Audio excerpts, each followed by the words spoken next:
शुभेच्छा जनाऊँ समस्तंकर व्यक्तिगत जीवन पारिवारिक जीवन आध्यात्मिक जीवन एवं निजर समस्या बहुल जीवन शांत हो प्रगति मुखरित यही प्रार्थना आमे समस्ते करवा उचित। व्यक्तिर जीवन जदि व्यतिक्रम हुए ताहले पारिवारिक जीवन रे शांति आसी पारिबो नाही। तेणु व्यक्तिगत जीवन सहित पारिवारिक जीवन पारिवारिक जीवन सहित सामाजिक जीवन सबु जीवनर शांति दरकार स्वतंत्र नीति नियम निष्ठा दरकार।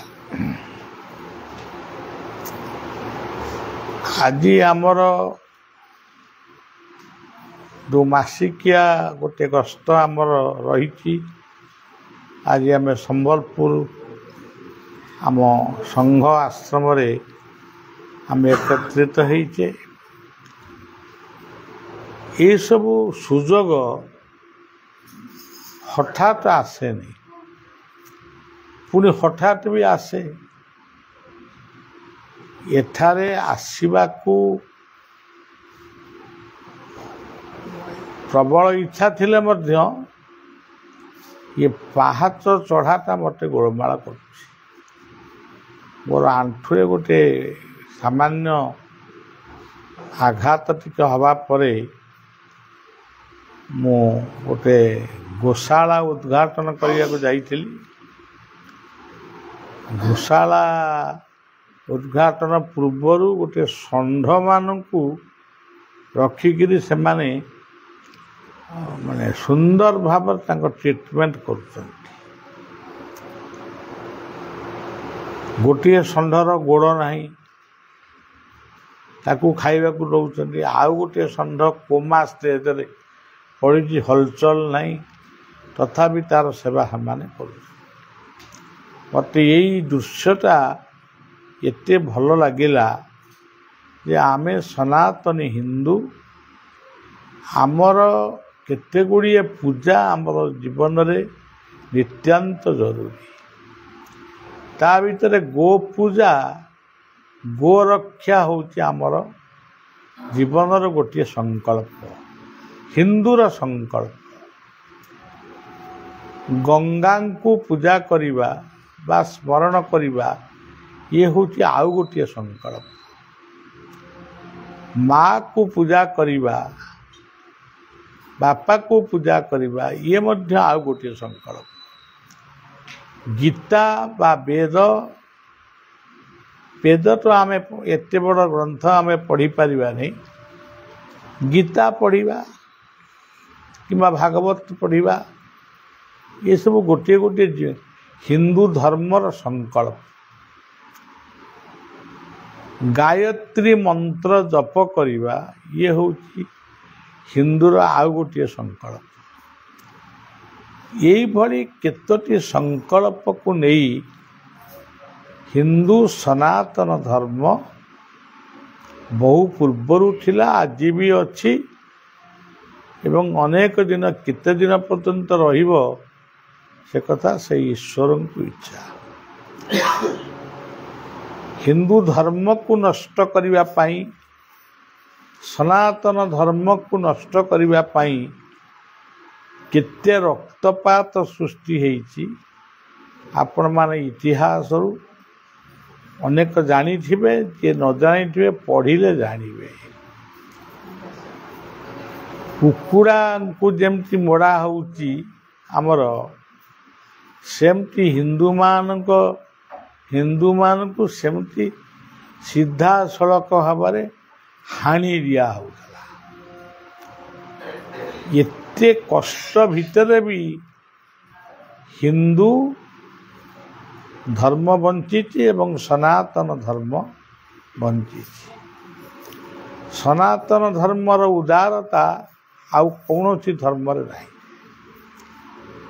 ଅୟୋବେତି ନିଜ ପରମ ଗଣନାଂ ଲଘୁ ଚେତସାମ ଉଦାର ଚରିତ ନାନ୍ତୁ ବସୁଧୈବ କୁଟୁମ୍ବକମ୍। ପୃଥିବୀ ଆମର ଗୋଟିଏ ପରିବାର, ଇଏ କଥାଟା କୌଣସି ଧର୍ମଗ୍ରନ୍ଥରେ ଉଲ୍ଲେଖ କରାଯାଇନି।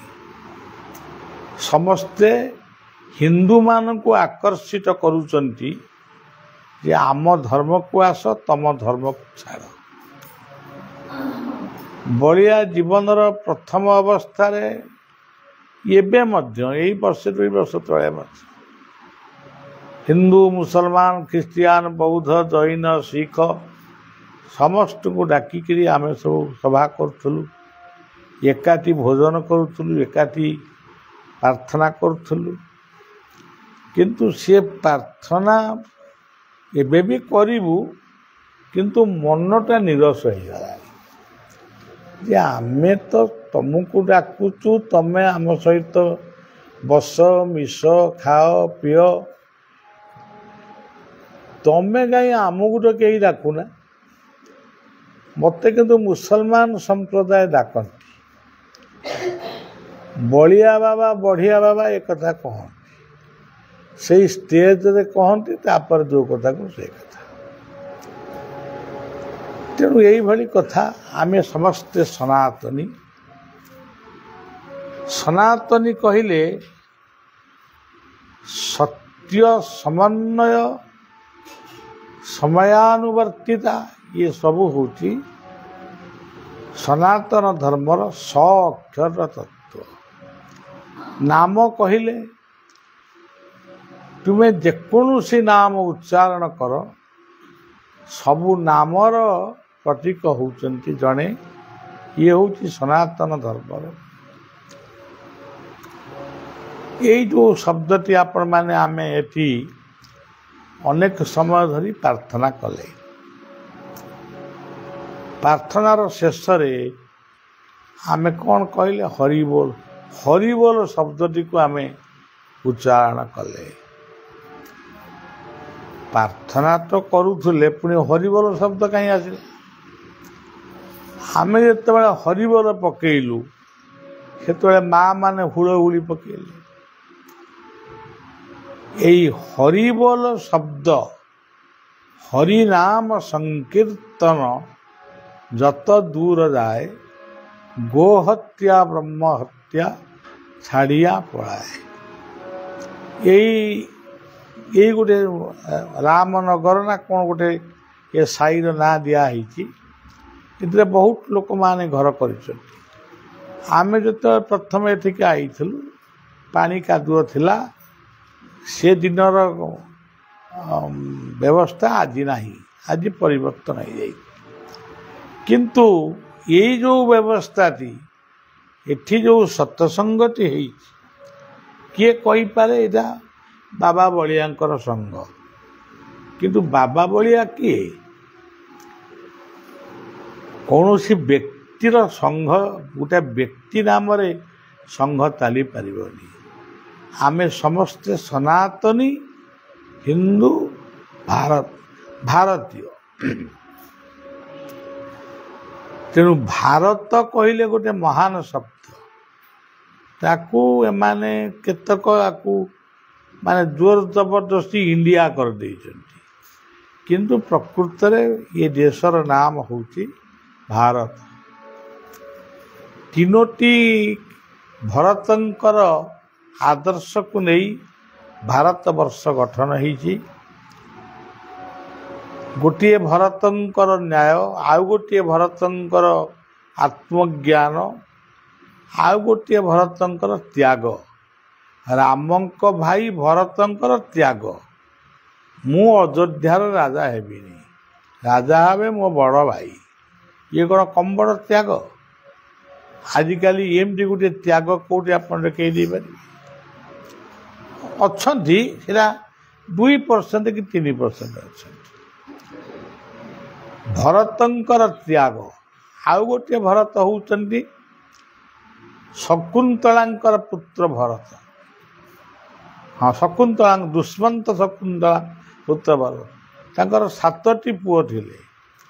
କାହାକୁ ରାଜା କରିବେ? ଦିନେ ଶଗଡ଼ିଆ ରୂପ ଧରି ଶଗଡ଼ ନେଇକିରି ଗଲେ ପରୀକ୍ଷା କରିବା ପାଇଁ। ମୁହଁରେ ଦାଢ଼ି ଫାଡ଼ି ରଖିଲେ, ଲୋକ ନ ଚିହ୍ନି ପାରିବେ। ସେ ଶଗଡ଼ଟିକୁ ରଖିଦେଇ ବଳଦକୁ ଅଲଗା ବାନ୍ଧିଦେଲେ ଏବଂ ନିଜେ ସେ ଶଗଡ଼ ପାଖରେ ଶୋଇକିରି ରହିଲେ।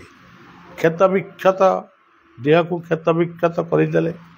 କାରଣ କ୍ଷତ୍ରିୟ ରକ୍ତକୁ ଡରେ ନାହିଁ, ସିଏ ବି ଡରିଲେନି। ସବୁ ଖଣ୍ଡାରେ ନିଜ ଦେହକୁ ହାଣିକିରି ତାକୁ ସବୁ ମାନେ ରକ୍ତାକ୍ତ କରିଦେଲେ।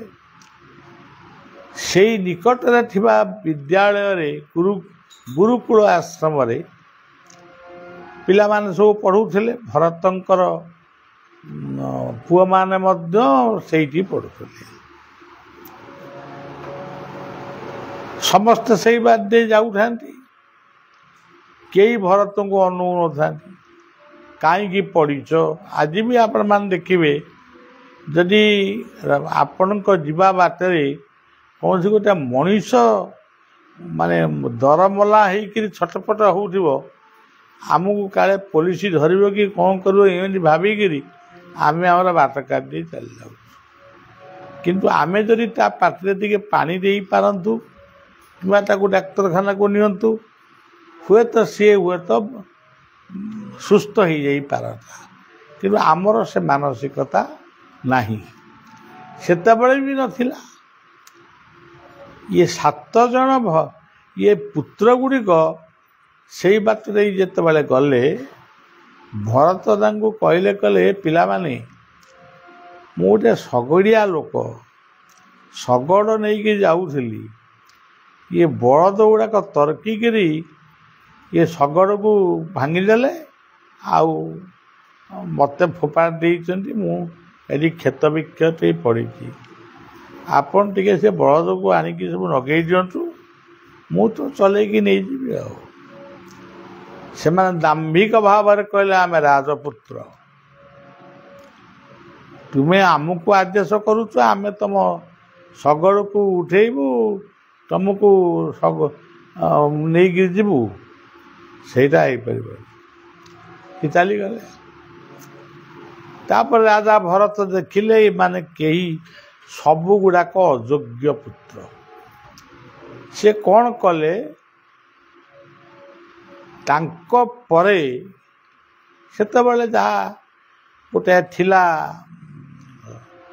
ନିୟମ ଥିଲା, ରାଜାମାନେ ବାର୍ଦ୍ଧକ୍ୟ ସମୟରେ ସେମାନେ ନିଜେ ନିଜର ଅପରାଧକୁ ଦୂରୀଭୂତ କରିବା ପାଇଁ ସେ ଜଙ୍ଗଲ ଭିତରେ ରହୁଥିଲେ, ନିଜ କାମ ନିଜେ କରୁଥିଲେ। ଏଇଭଳି ଅବସ୍ଥା ତାଙ୍କର ବି ଆସିଥିଲା। ସିଏ କହିଲେ, ମୁଁ ତ ତାକୁ ବାନପ୍ରସ୍ଥ ବୋଲି କହ, ମୁଁ ତ ବାନପ୍ରସ୍ଥ ଧର୍ମକୁ ଯିବି, ଇଏ କାହାକୁ ଗୋଟେ ରାଜା କରିବି। ରାଜା ହେବା ପାଇଁ ସମସ୍ତେ ଆସିକି ପହଞ୍ଚିଲେ, ବହୁ ଲୋକ ଜମା ହେଲେ। ଇଏ 7ଟି ପୁଅ, ଇଏ ବି ସବୁ ବସିଲେ। ଇଏ କଲା ମୁଁ ରାଜା ହେବି, ସିଏ କଲା ମୁଁ, ମାନେ ମୋ ନାଁ ବୋଧେ ବାପା କହିବେ, ସେ ମୋ ନାଁ ବାପା କହିବେ। ଶେଷରେ ରାଜା ଭରତ କହିଲେ, ମୋର ଏଇ 7ଟି ଯାକ ପୁଅ କେହି ରାଜା ହେବା ପାଇଁ, ଭାରତବର୍ଷ ଭଳି ଗୋଟେ ପବିତ୍ର ଭୂମିର ରାଜା ହେବା ପାଇଁ ଏମାନେ ଅଯୋଗ୍ୟ। ସମସ୍ତେ ଆଶ୍ଚର୍ଯ୍ୟ ହେଲେ। ରାଜା ହେବ କିଏ? ରାଜା ହେବେ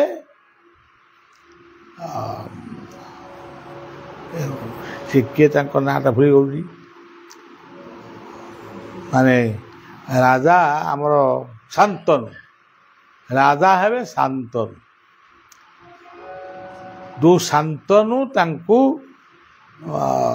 ଶଗଡ଼ ଉପରେ ବସେଇ ତାଙ୍କୁ ସାନ୍ତ୍ୱନା ଦେଇଥିଲା। ସେଇ ଇଏ ଗୋଟେ ଗରିବ ପ୍ରଜା, ଇଏ କେମିତି ରାଜା ହେବ?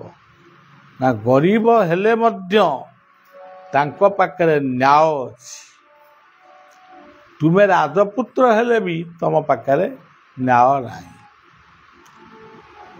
ଆପଣ ଦେଖନ୍ତୁ ଆମେ କହୁଛୁ ସେ ମହାତ୍ମା ଗାନ୍ଧୀ ଏ ଦେଶକୁ ଗଣତନ୍ତ୍ର ଆଣିଲେ, ଆଉ କିଏ କହୁଛନ୍ତି ଆମ୍ବେଦକର ଏ ଦେଶକୁ ଗଣତନ୍ତ୍ର ଆଣିଲେ। କିନ୍ତୁ ପ୍ରକୃତରେ ଗଣତନ୍ତ୍ର ରାଜା ରଘୁ ଆଣିଥିଲେ, ତାପରେ ଶାନ୍ତନୁ, ତାପରେ ଭଲ ରାଜା ଭରତ ଆଣିଲେ। ସେ ରାଜମୁକୁଟ ପିନ୍ଧିକିରି ମଧ୍ୟ ସେ ବିଚାର କଲେ ମୋର ପୁଅମାନଙ୍କୁ ମୁଁ ଦେବି ନାହିଁ ସିଂହାସନ। ଗରିବ ପ୍ରଜା ଶାନ୍ତନୁ ମୋ ଦେଶର, ମୋ ଭାରତ ବର୍ଷର ସେ ରାଜା ହେବ। ଆପଣମାନେ ଆମେ ସମସ୍ତେ ଗଣତନ୍ତ୍ର ଦେଶ ଭାରତର ମଣିଷ। ଆଜି ଗଣତନ୍ତ୍ରଟା କେଉଁ ତନ୍ତ୍ରରେ ପରିଣତ ହେଇଛି ଉଣା ଅଧିକା ସମସ୍ତେ ଜାଣିଛନ୍ତି। ଖାଲି ନାଁ ଚାଲିଛି ଗଣତନ୍ତ୍ର, କିନ୍ତୁ ରାଜତନ୍ତ୍ର ଠାରୁ ଆହୁରି ବଢ଼ୁଛି। ଗୋଟେ ଗୋଟେ ଘରୁ କ'ଣ କିଲେ 5 କିଲେ 3 କିଲେ ସୁନା ବାହାରୁଛି, ଏମିତି ସବୁ କଥା। ଆଉ ତେଣୁ ଗୋଟିଏ ଭରତଙ୍କର ତ୍ୟାଗ, ରାମଙ୍କ ଭାଇ ଭରତଙ୍କର ତ୍ୟାଗ, ତୁମେ ବଡ଼ ଭାଇ ରାଜା ହେବ ମୁଁ ହେବିନି, ସେ ଯାହା ହଉ ସେ ଭରତଙ୍କର ତ୍ୟାଗ, ଇଏ ଭରତଙ୍କର ନ୍ୟାୟ। ଆଉ ଗୋଟିଏ ଭରତ ହେଉଛନ୍ତି ଜଡ଼ ଭରତ। ରାଜା ରହୁଗଣଙ୍କୁ ସେ ଆତ୍ମଜ୍ଞାନ ଶିଖେଇଥିଲେ। ସେ ଲମ୍ବା କାହାଣୀ, ଏତେ କଥା ମୁଁ କହୁନି। ତେବେ ଜଣେ ଭରତଙ୍କର ତ୍ୟାଗ, ଜଣେ ଭରତଙ୍କର ନ୍ୟାୟ, ଆଉ ଜଣେ ଭରତଙ୍କର ଆତ୍ମଜ୍ଞାନ, ଇଏ ତିନୋଟି ତତ୍ତ୍ୱକୁ ନେଇ ଆମ ଭାରତବର୍ଷ ତଥା ହିନ୍ଦୁ ସମାଜ, ସନାତନ ଧର୍ମ ବହୁ କାଳରୁ ରହିଛି, ଆଜି ବି ରହିଛି, ଆଗକୁ ବି ରହିବ। ଅତ୍ୟାଚାର ବହୁତ ହେବ କିନ୍ତୁ ରହିବ। ଇଏ ହେଉଛି ସନାତନ ସତ୍ୟ, ସନାତନ ଧର୍ମ। ଏଇ ଯେଉଁ ସନାତନ ଧର୍ମର ପ୍ରତ୍ୟେକ ଶବ୍ଦର ଗୋଟେ ଗୋଟେ ତତ୍ତ୍ୱ ବି ରହିଛି। ଏଇଠି ଆମେ ଚାରିପାଖ ଯାକ ଏଠି ବହୁତ ସୁନ୍ଦର ସୁନ୍ଦର ବିଲ୍ଡିଂ ସବୁ ହେଇଗଲାଣି, କିନ୍ତୁ ଏଇ ଯେଉଁ ମଝିରେ ଏଇ ଯେଉଁ ସଂଘ ଗୃହରେ ଆମେ ମଝିରେ ମଝିରେ ଆସିକିରି ଯେଉଁ ହରିବୋଲ ପକାଉଛୁ କି ନାମ ସଂକୀର୍ତ୍ତନ କରୁଛୁ, ତାଙ୍କୁ ବି ଶୁଭୁଥିବ। ଏବଂ ଏଇ ଶବ୍ଦଭେଦୀ ନାଦ ଶୁଭେ ଅନେକ ଦୂରେ, ଶୁଭେ ନା କି କର୍ଣ୍ଣ ପୁଟେ କ୍ଷୀରାବ୍ଧିରେ। ଆମେ ଏଠି ଯେଉଁ ନାଦ କରୁଛୁ, ସେ ନାଦ ଯାଇକିରି ସିଧାସଳଖ ଯାଇ ଅନନ୍ତଙ୍କ ପାଖରେ ପହଞ୍ଚୁଛି। ଏଇଟା ଆମେ ଜାଣିପାରୁନୁ, କିନ୍ତୁ ସେ ପହଞ୍ଚୁଛି। ତେଣୁ ଏଇ ହରିବୋଲ, ଏଇ ଯେଉଁ ଶବ୍ଦଟା, ଏଇ ଶବ୍ଦର ତତ୍ତ୍ୱଟି କ'ଣ? ହରିବୋଲ, ଗୋଟିଏ ଶବ୍ଦ ହରିବୋଲ, ତା ତତ୍ତ୍ୱ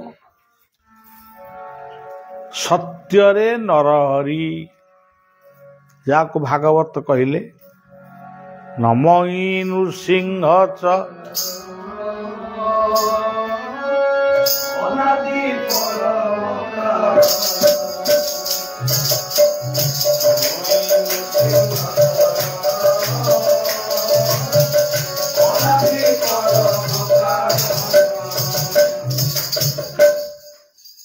ନମଇ ନୃସିଂହ ଚରଣ, ସତ୍ୟରେ ନୃସିଂହ ଅର୍ଥାତ ନର ହରି।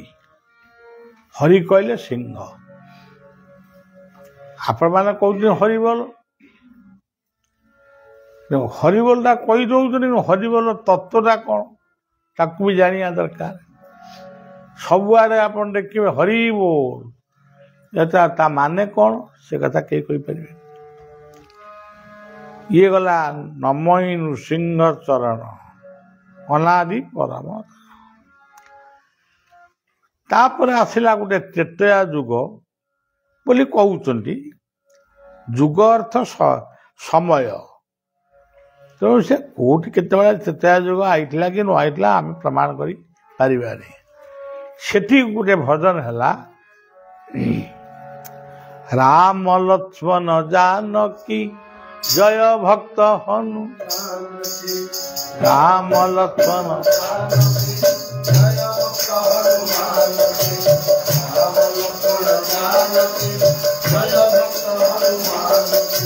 राम लक्ष्मण जानकी जय भक्त हनुमान की राम लक्ष्मण जानकी जय भक्त हनुमान की राम लक्ष्मण जानकी जय भक्त हनुमान राम लक्ष्मण जानकी जय भक्त हनुमान। त्रेतया जुगरे राम लीला करने को आसीथिले आमे माने राम लीला सबू देखुछु रामायण पढ़ुछु किंतु मुख्य भूमिका रे किए थिले हनुमान हनुमान थिले मुख्य भूमिका रे हनुमानंकर लांगुड़ थिला एटा होजी गोटे कपोल कल्पित चित्र लांगुड़ न थाई मातृगर्भरे प्रत्येक संतान पुओ हो बा झियो हो 3 मास रु 4 मास भितरे से गर्भ भितर हनुमान रूप नहीं तापटे लांगुड़ भलिया गोटे अंश बाहरे तेणु हनुमान जे गोटे मूर्ति बा हनुमान गोटे मांकड़ एगुड़ाक सबू बेकार कथा हनुमान होउचंती स्वयं शिवंकर अवतार हनुमान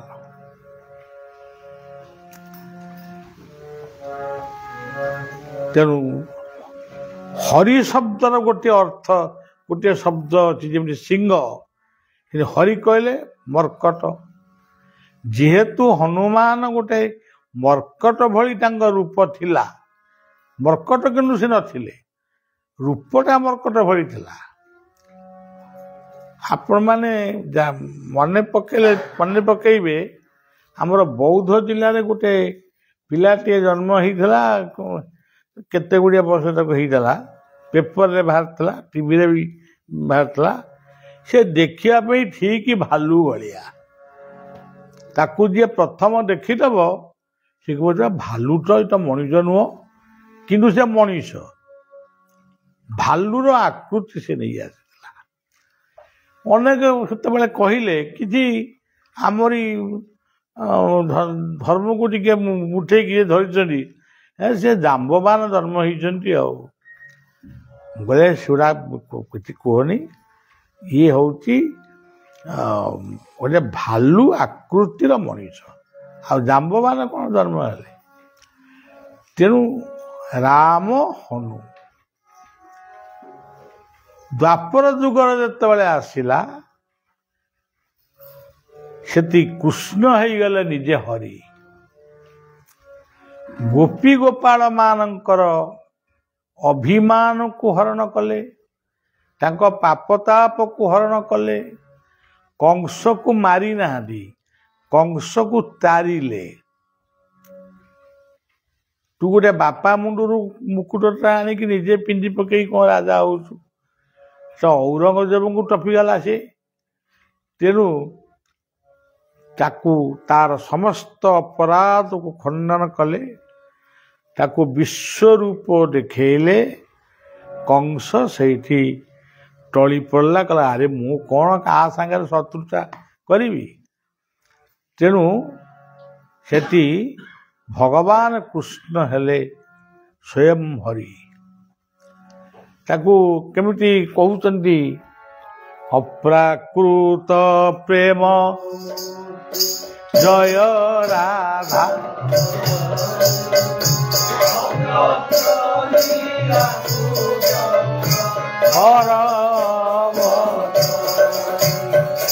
अप्राकृत प्रेम जय राधा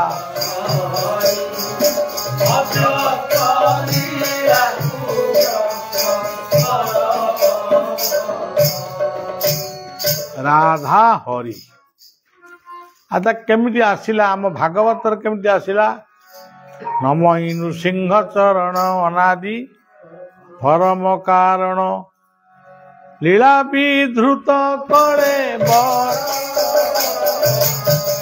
देवमा माया संसार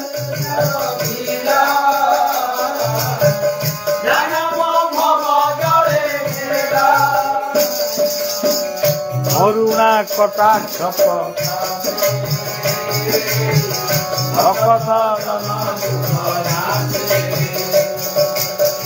से हरि चरित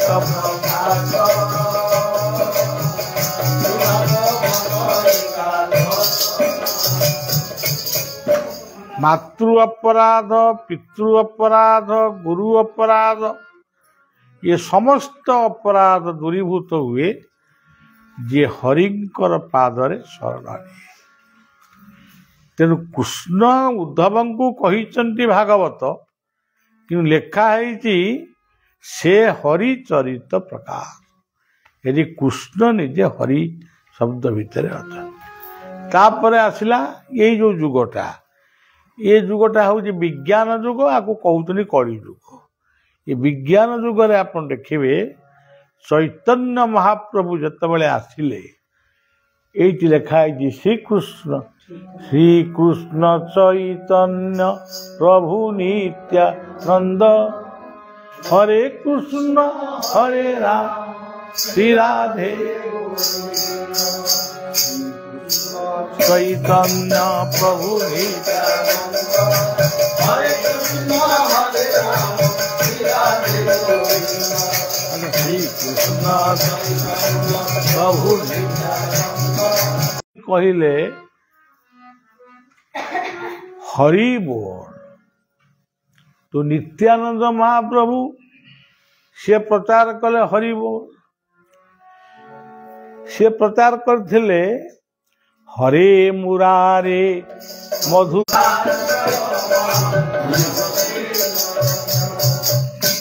श्री कृष्ण गोविंद हरे हे नाथ श्री कृष्ण गोविंद हरे हे हरे कृष्ण हरे हरे राम हरे कृष्ण हरे राम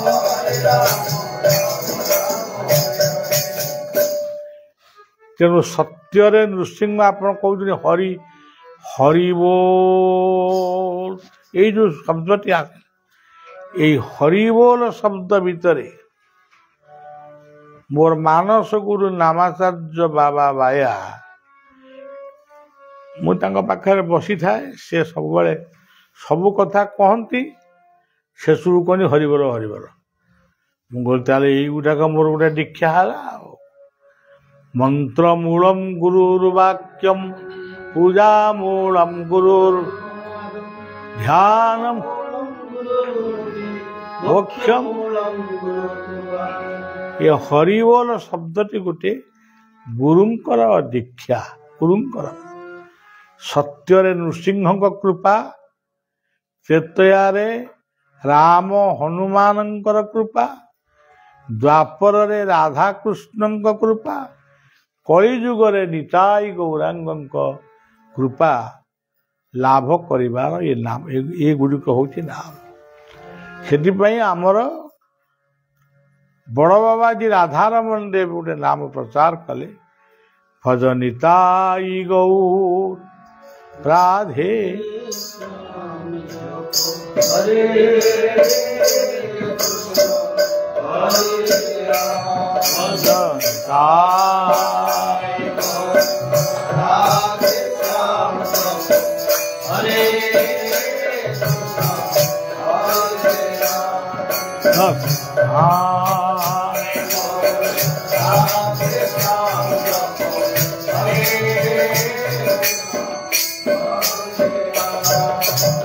କିନ୍ତୁ ଆମ ଯେଉଁ ସଂଘ ଅନନ୍ତ ବଳିଆ ପରିବାରର ଅଗଣିତ ଭକ୍ତ ଶିଷ୍ୟମାନେ ଗାଆନ୍ତି, ଜୟ ଶିଶୁ ଅନନ୍ତ ରାଜା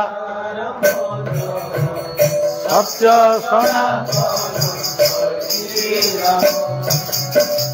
ଶିଶୁ ଅନନ୍ତ ରାଜା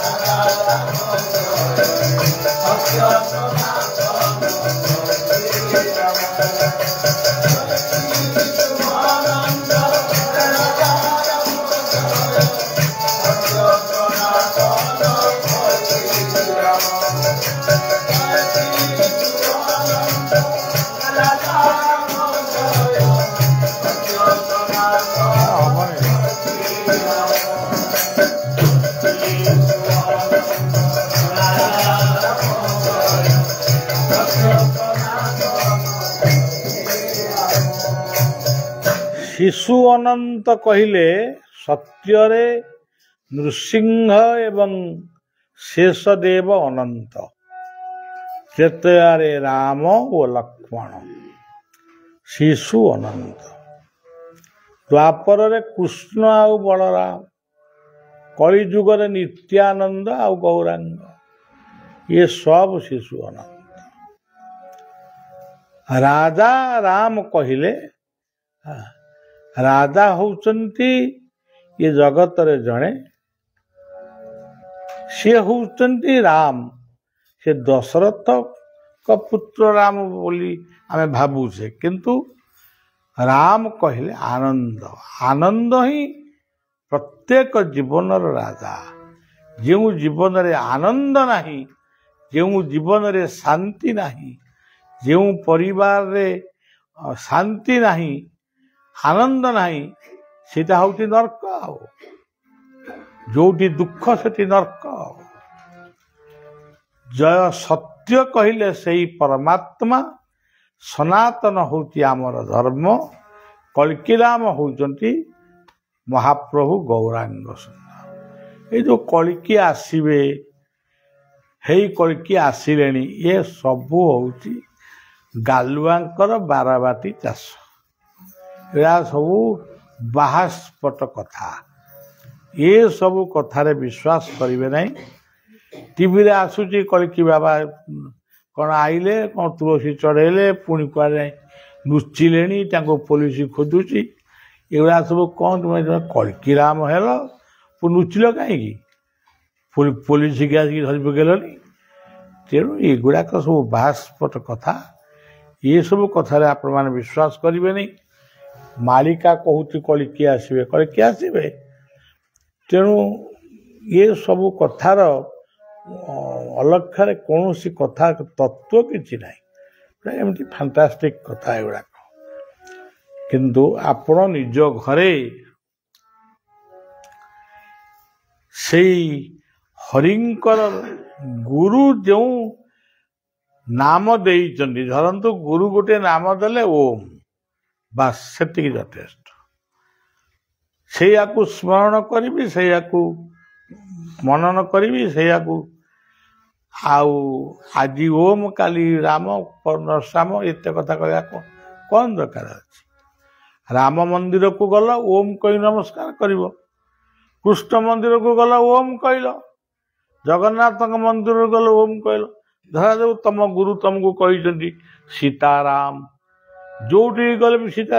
ଦୁର୍ଗାଙ୍କ ମନ୍ଦିରକୁ ଗଲେ ବି, ସମଲେଇଙ୍କ ଦର୍ଶନ କଲେ ବି ସୀତାରାମ ବୋଲି କହିବ, ସମଲେଇଙ୍କ ମନ ଦୁଃଖ କରିବେ। ତେଣୁ ମନ ଦୁଃଖ ସବୁଯାକ ହଉଛି ଆମରି। ଆମେ ଆମ ପାଇଁ ନିଜେ ମନ ଦୁଃଖ, ନିଜ ମରିବା ପାଇଁ ନିଜେ ଗାତ ଖୋଳୁଛୁ। ଆମେ ହିଁ କେବଳ ଦୁଃଖଟାକୁ କେବଳ ଆମେ, ଏଇଟା ଭୁଲ ହେଇଗଲା, ସେଇଟା ଅମୁକ ହେଇଗଲା।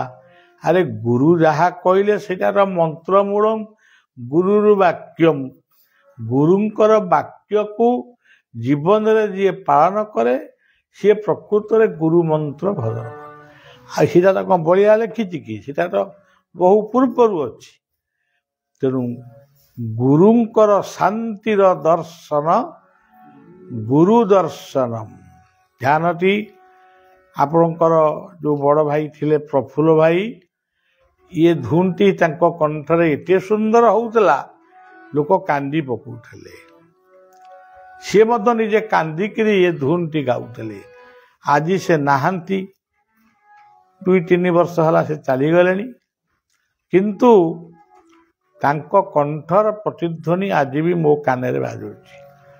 ଶାନ୍ତିର ଦର୍ଶନ ଗୁରୁ ଦର୍ଶନ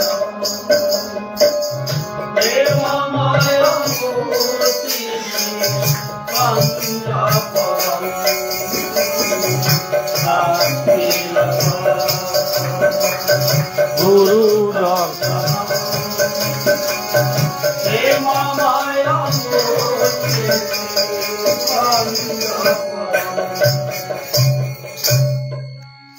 ଅନେକ ଦର୍ଶନ ଆମ ଜୀବନରେ ଅଛି। ବହୁ ତୀର୍ଥ, ବହୁ ତୀର୍ଥ। ଏଇ ଓଡ଼ିଶାରେ କ'ଣ କମି ତୀର୍ଥ କି? ବହୁତ ତୀର୍ଥ ଅଛି। ଏଇଠି ସମ୍ବଲପୁରରେ ଆମର ସମ୍ବଲାଇଙ୍କ ଦର୍ଶନ, ଏ କ'ଣ ଗୋଟେ ତୀର୍ଥ ନୁହଁ? ବହୁତ ତୀର୍ଥ, କିନ୍ତୁ ସବୁଠାରୁ ବଡ଼ ତୀର୍ଥ ହେଉଛି ଗୁରୁ ତୀର୍ଥ।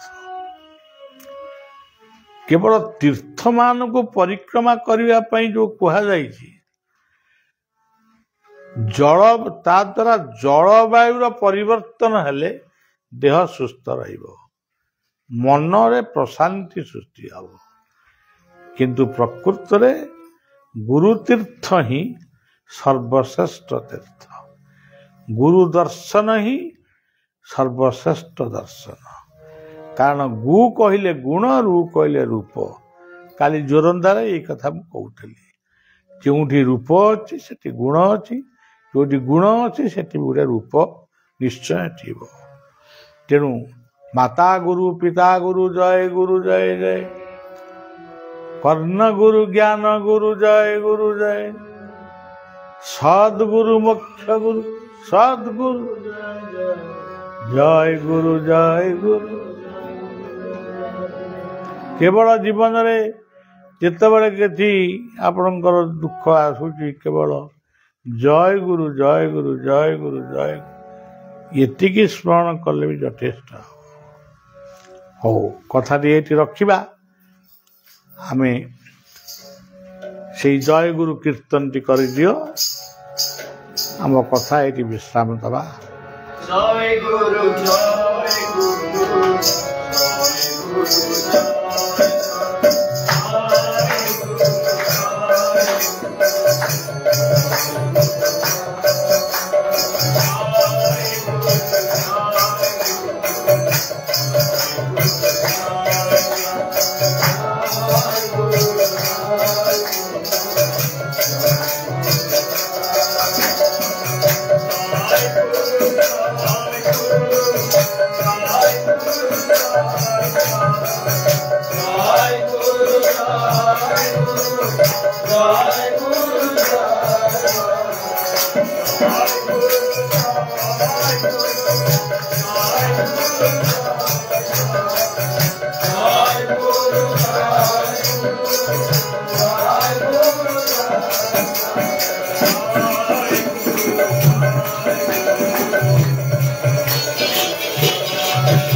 श्री गुरु ब्रह्मानंद